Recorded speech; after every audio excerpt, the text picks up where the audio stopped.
All right, we're just waiting for the room to fill up.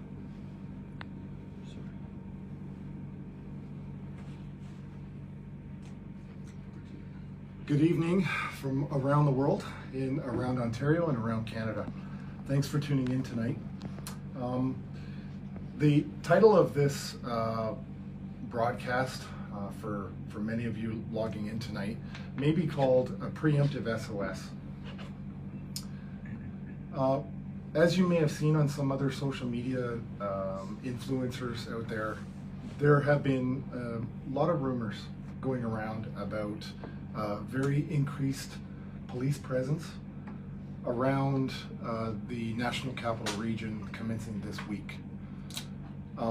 Although we have confirmation they're not here yet, to our knowledge, we believe, given the number of different sources that have been telling us, that there will be a very heightened or increased police presence in Ottawa.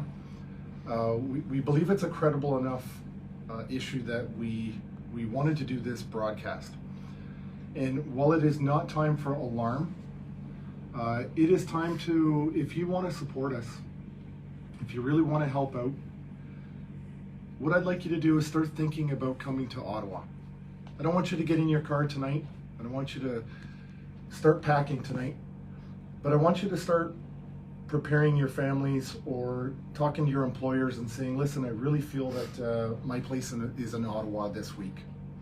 I can't give you a timeline, and I can't promise you that once you get here, it will have been absolutely necessary. But we have concerns. We have concerns that a large number of police will be here, and they are setting up a processing center out in Lansdowne, and we want to make sure that we're prepared. If this does happen, we will be absolutely peaceful. This will not be confrontational. We are cautiously optimistic that that is not going to happen. But if it does, we are prepared, we are confident, and I don't make that as a threat of any kind. I just say that we're really not fazed by it. If you look at what happened in Calgary today, what I would call an absolute disgraceful action by the Calgary police today, okay, which is something that's typical that we have seen throughout this pandemic from that particular police department. But here in Ottawa, we have our own set of problems. We've been told that one of the triggers or indicators where we know that they're going to physically move against us and start arresting us is when our media goes down. When all of our telecommunications devices do go down, when we go fully black, the next phase of this will be the public order units will move in on us and start kettling. Okay? If you think back to 2010 in the city of Toronto during the G8, G20 summit, and you think back to the fiasco that transpired at that event, we really don't want to see that happen again. Okay, but from our perspective, we do believe there is a real possibility that arrangements are being made to that effect. Okay? We will not resist. We will not be violent. Okay, this is a peaceful protest. But the more of us there are, the better it is for all of us. Okay? So if this is, what's that thing? What is that one point in history that's going to make you move off of your couch and come here and get involved? This is it. If there's a media blackout of everybody that you're connected to with this Freedom Convoy, that's your trigger that you know something is up, and I would encourage you to make arrangements and immediately start heading to Ottawa. We have strength in numbers. We have a team of lawyers that are here to help. We're not fazed by this. We're not intimidated. We're just forward-thinking people because we believe we're going to be here for a long time. Now, some of you may be aware that there was an emergency meeting in the House of Commons this evening, and Justin Trudeau himself alluded to discussions about large number of RCMP officers that they're engaging. We do not get the impression that they are working towards sitting down at a table, which is what we asked for today. We asked to sit at a table and find a peaceful solution to this, a responsible, balanced, safe solution to this. And so far, I'm really disappointed to hear there's been no response from the City of Ottawa other than a cowardly tweet from the mayor passing the buck to the Prime Minister. Political theater. I'm here with all these people behind me and all of you viewing from home, expecting leadership from the people that we sent to this city.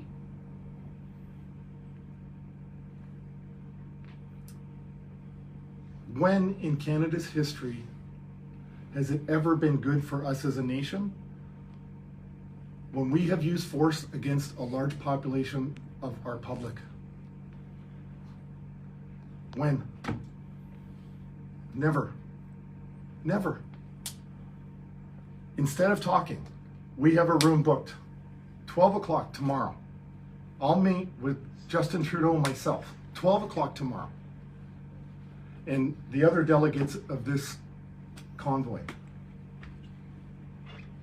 I'll meet with them. I'm prepared. We are prepared. All of us. Our scientists are prepared. They're dying to get in a room and talk to him. And when I looked at his comments tonight, the Prime Minister of Canada's comments, and I forgive my frustration, but he seems to be a one-trick pony. You know, we want actual, tangible result. But to sit here and to insult Canadians consistently every day, he used the word swastika against his own Canadian citizens. And his constant message is the only way out of this is through a vaccine that nobody wants. Nobody wants this vaccine because they want to be protected from a virus. They're getting inoculated against unemployment. We're here to talk. Let's find a peaceful resolution to this. I want to go home. I want to go home, but I'm not. I'm not going until I'm no longer needed here. And based on all the support that we have from the people of Canada, I have an incredible amount of support and a lot of people that seem to want me here. And I'm not going home until the job is done. Okay? I am not calling for violence. I'm not expecting you to get into your vehicle, drive here, and create problems, create crimes. Okay, that's not what we're saying. Strength in numbers. We got sent here to send a message. The message isn't getting through. He's not getting it. And I apologize if I'm bashing the guy, but honestly, from my assessment, he's got a 22 caliber mind in a 357 world. Okay? Let's get at a table, for God's sakes. Enough hiding.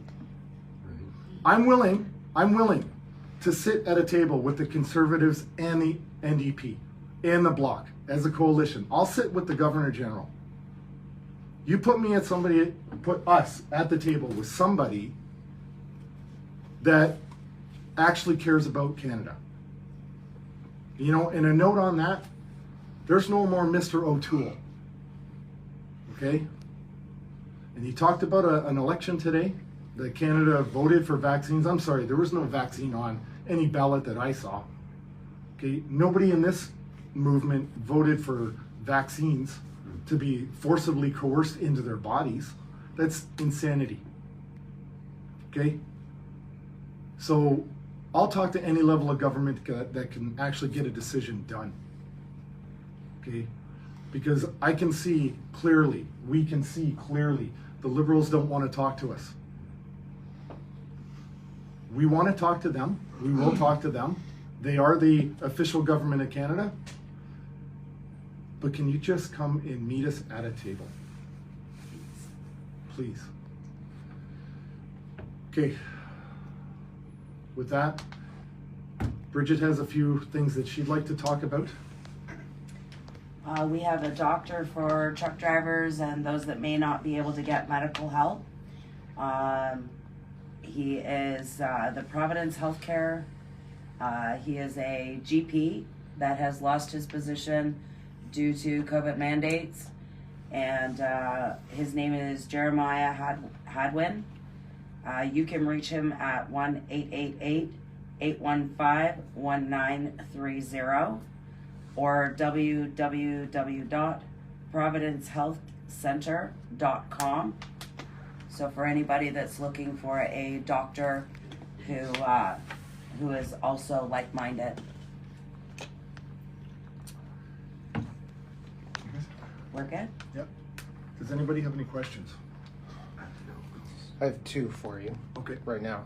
First one. So what does it tell you when you request a negotiation and the response essentially that comes is rumors of increased police capacity? Well, that's a great question because if anybody tuned into the live feed that we had done this morning, we recognize the position that the Chief of Police for Ottawa is in. He has been put in an impossible situation. He cannot deliver, and I've said that this morning. He cannot deliver on what we want. He is being somehow used as a doorstop in not actually helping things progress in the right direction. This action is absolutely irresponsible on the part of the government. But to be clear, the police cannot solve this problem. They can solve this problem with force, right? They can solve this with force. But do they really want to go down in history as a police force that is going to have to now apologize to yet another group 10 years from now? Do they want that as their legacy in the nation's capital? So it's frustrating. It's very frustrating. They just can't solve our problem. We want the politicians. They were elected to solve these problems. That's who we want to talk to. So my second question is, what would you say to the RCMP and other police officers that we know are watching this? Yes. What would you say to those particular officers? So there are guys that your children play hockey together. Mm-hmm. What would you say to those officers? What I would say to those officers is you took an oath, and you've heard that. You've heard that repeatedly for the last 2 years. You've taken an oath. And I think the public in their discontent for the actions of police officers across the world, have used that line enough, but maybe some police just need to keep hearing it again. I would say to the police officers, and I made this officer to an outstanding Ottawa police officer today, I would say, if you're not sure, if you're on the fence, if you don't know what side of history you're on here, I have a team of world-class scientists in this room, and I made the offer. They will sit down quietly, privately, and talk to you.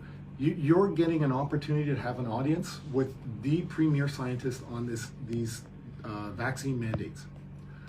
I'll put any police officer in a room who's just not sure with one of these world-class scientists and let them talk about these issues. Because at the very minimum, I'm pretty sure that informed consent, if you coerce somebody, it's still assault. Okay, and this is what these issues are. So we'd like the police officers who we keep hearing about individual discretion on the street, we'd like to see them start exercising some discretion that doesn't support their mortgage. We want them to support the people they serve. That's what we would like. That's what I would like to say as a police officers. And we have a lot of them within our members. We have a lot of police support. Even active, we have a lot of police support out there, they just can't say anything. And I can tell you, when we went to Coventry last night, there was no eye contact with the police officers there. They were embarrassed by what they were doing. They were embarrassed. I know people, and what I saw was embarrassment. There's those asking on the live stream if you guys would give your names and just your involvement with the Freedom Convoy with anyone who's comfortable. Bridget Belton helped create this, I guess. Chris Barber. I guess one of the organizers, yeah. Sorry. Tara Leach, one of the organizers. I guess I'm Sean Tyson from BC. I'm the BC Road Captain, one of the organizers as well. Dr. Roger Hodkinson, I'm a pathologist from Edmonton, Alberta. Jeffrey Bovin, running the command center for communications to assist the needs of the truckers and the people who are involved with the convoy out on the streets. Tom Quiggin, I do protective intelligence for the truck drivers first. We're also doing protective intelligence for paramedics and police, and we're also doing protective intelligence for the citizens of Ottawa around us. Dana Metcalf, nationally recognized humanitarian. I'm here for moral support for the men and women that are fighting for our freedoms. Dr. Paul Alexander, evidence-based medicine specialist. Miranda Gager, road captain from Lloydminster. Brian, go ahead. Dale Hens, road captain from Manitoba. Ryan Mihilowitz from Prince Albert, road captain for Saskatchewan. Joe Jansen, Manitoba road captain. Thank you. Tom, can you speak to the issue that we're getting calls from police officers apologizing for what's happened last night? Yeah, without giving away too many details, we have worked extremely hard, myself included, with a couple of honestly, my relationships, my personal relationships that I've developed through my short time here with the Ottawa police officers has been extraordinary, and I know we've consistently encouraged all of the truckers and the road captains and everybody on the team to build a solid relationship with the Ottawa Police, the OPP, and the RCMP. We're keeping it professional, obviously. We're not compromising their integrity by feeding them and stuff like that. But we have a really solid relationship with the police when it's appropriate for everybody. Now, we did get some calls yesterday. Some of the police officers we've been dealing with were pulled out of the city yesterday for a reason we weren't made privy to. But they called to say, look, we didn't know about the raid last night. Okay, and from what I had listened to, I believe the one particular officer, he was sincere in what he was saying, and it was echoed by another officer to me personally. They were pulled out. They just said, don't ask why, kind of shake their head. Everyone at the ground level wants to go home. We just want to go home, and we want to be safe. We want to be responsible. Okay? And that's really what it is. It's about building the relationships. This is community policing. It's just on a gigantic scale. So, it's kind of like saying goodbye to some of your friends, I suppose, in a way. Just one thing as a synopsis, could one of you give us just a statement of what the Freedom Convoy stands for? Unified together. Unity. Canadian unity. Hope. Yeah. Freedom. Yeah. I think hope is a good one. There is a lot of hope. Walking down the street with him today was like, I felt more like a bodyguard with a VVIP, right? Everybody was coming up to him on the street. Locals. By the way, it's true, we do have over 100 affidavits from the residents of Ottawa supporting the truckers, telling stories about how they've never seen the streets so clean, how the shovels, we bought 100 shovels. We bought salt. Okay, we're shoveling sidewalks. Okay, crime is down 90% in the city, according to one of the newspapers in Toronto. So, yeah, it's noisy at times. Do you want to hear horns, or do you want to hear "Oh Canada" every hour on the hour? What would you guys prefer? Do you want to hear a resounding chorus of "Oh Canada" come from your nation's capital, or horns? I like the horns. You like the horns? I love the horns. We love the horns, but oh, Canada for sure. Any more questions from the floor? Or Doctor, I know you wanted to say something? Oh, well, I mean, if you look, I just wanted to say something that's very important that the Canadian people understand, which is that when you see Hodkinson or myself here, we don't represent just a small portion of doctors and scientists in Canada. I have literally thousands of emails and telephone calls from doctors across Canada and across the world, United States, particularly Ontario and the rest of Canada, telling me, look, you guys, you Hodkinson, you Pones, you Alexander, you have been the brave ones and the courageous ones. But we stand behind you. We are fearful. We're going to be targeted by the government, by our colleges. We're going to lose our appointments and our income. So please, please don't keep quiet. You wage the battle. You stand behind the trucker. You give them the science that they need, because we know 100% of the science is behind the trucker. So you be our force and our tip today for us. And I wanted to share that. One of the viewers is asking about safety. People are concerned about safety. Can you speak about that? We've seen nothing but safety since we started this. I think the best thing is watching everybody hug each other, which I know in Calgary is not a good thing to do, but we're hugging each other. We're not wearing masks. We're smiling. This is the best thing I've seen in the last 2 years in Canada. I have never felt so much love. I had a couple Ottawa City. I had a couple Ottawa City residents come up to me today, and they said they had to come out and see for themselves how bad it was, judging by what they've seen on the news, on the local news and the what do they call it, the legacy news media. Yeah. They come out here to see people hugging and handshakes, and they were totally amazed, absolutely amazed. They said it's totally different than what they were portrayed, or what we've been portrayed as. A little 70-year-old woman actually stopped me just this evening out on the street, and she was quite concerned because she walks these streets all the time for her exercise, and she was quite concerned because she noticed a few of our trucks might be missing out of some of the rows, and she was quite concerned because she said Ottawa citizens everywhere want us here, and they didn't want to see us leaving, and she was concerned that we were leaving. Is it concerning that city councillors would use the word insurrection? Yeah. Tom's hot button. Tune in tomorrow. Yeah. If okay, maybe that's a hot button issue for me, but I gotta say, I've played that recording to several people, and the hysterics coming out of, like, the comments were so.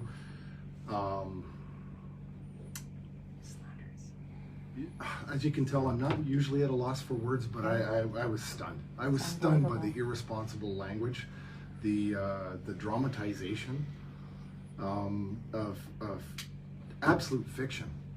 And it's very clear to me that they're pre-positioning the next moves that they want to make. So they're using very strong language to set up a legal framework, in my opinion, or a policing framework to give themselves cover to be absolutely horrendous to us.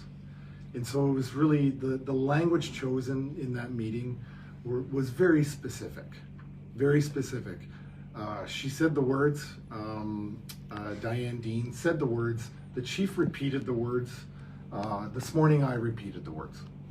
So you're getting three people saying the same set of words, but, you know, one is to put on a lot of show to create themselves a legal framework. I said the words to highlight that level of rhetoric and irresponsibility is just going to get someone hurt. Yeah. She said those things about Canadians. I haven't seen her on a YouTube talking about ISIS like that, but she's talking about Canadians like that. It was embarrassing. It was embarrassing. And, you know, it hurts my heart to see that kind of language being spoken about Canadians that have the word freedom in their name. It's embarrassing. It's shameful. We received a lot of comments on here A video went out today that said 50% of Ottawa police officers have resigned today. Is Well, there any validity through the? I believe that to be a rumor. I don't believe that to be true. I walked around with a couple of Ottawa police officers today, and I saw lots of uniforms. So, you know, the number of uniforms that I saw today, if that was only half, they've got a huge budget. So I don't believe that's true at all. Someone's asking here about the kneeling at Parliament Hill. Can you tell us a little bit about that? It was beautiful. How about our epic photo? Yes.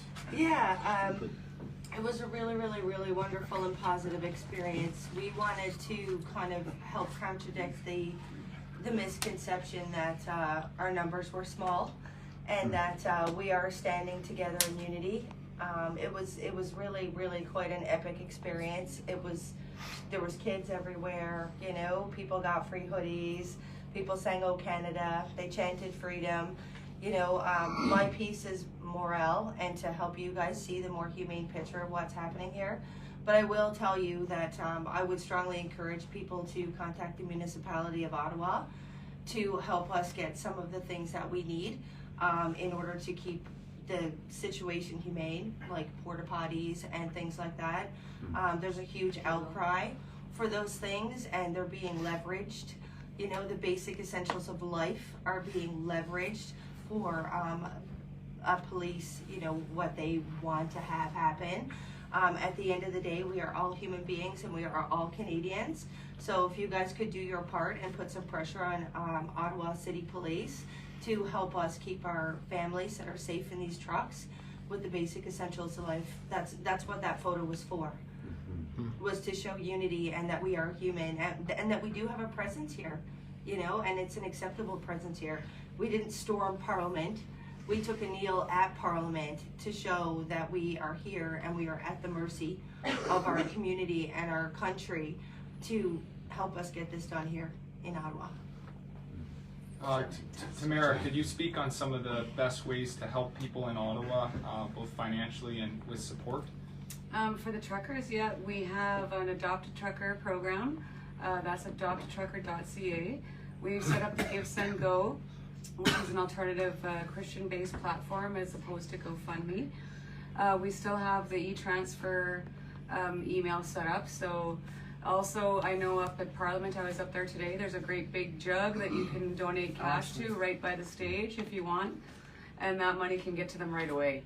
So. And we're working on a couple of NFTs. Yes. Nice. They'll be coming out through paralleleconomy.com.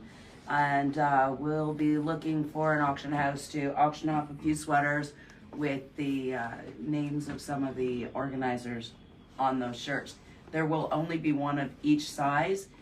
That will be the only ones that will ever be done. So between 5 and 6 will only be ever released with all these signatures on them. Someone's asking, what is it? What's the encryption on the hoodies? What does it mean? It's 10-7. It means out of service. And what's on the back? I got it. I got it. There we go. She's got it. Freedom Convoy 2022. I'd like to ask another question. This seemed really to be a contest for hearts and minds. A lot of people, even in the Green Party, they have a large percentage of their members that support the truckers. Could you maybe workshop the idea for us of the rumors that we hear about, let's say the RCMP coming in their battle rattle? Can you talk about the hearts and minds and a shift maybe, or what is that playing into their decision for increased force? I don't really know from a tactical point of view that it makes over, you know, I'm not the on-scene commander developing that plan. However, I would say that, you know, the advice that we got was that they would shut down all telecommunications prior to starting the kettling to start rounding us up. So we would lose all control of cell phones or our ability to transmit it, and this is why we're asking for people to start actually thinking about coming here. Now, I'm not saying to come here now, but if there's a big giant, you're noticing a severe lack of social media presence from all of the truckers, and there's hundreds of cameras out here. There's hundreds of live streamers every hour on the hour. If there's all of a sudden a complete blackout over Ottawa, you can take that to the bank that the police have started to kettle us. So can you explain what kettle us means? they're basically going to, march towards us in a column and start boxing us in, and then start affecting immediate arrests. It's something that we saw at the G8 G20 summit in 2010. Really disappointing. We all know how that turned out. I mean, the lawsuits are still ongoing to this day, 12 years later. The police did not handle themselves really well. In that particular case, what they did is they kettled people into a corner and then started actually gassing them with tear gas, where they had no escape route, right? I don't believe they're going to do that. I think they've learned their lesson all across North America that that's probably a terrible thing to do.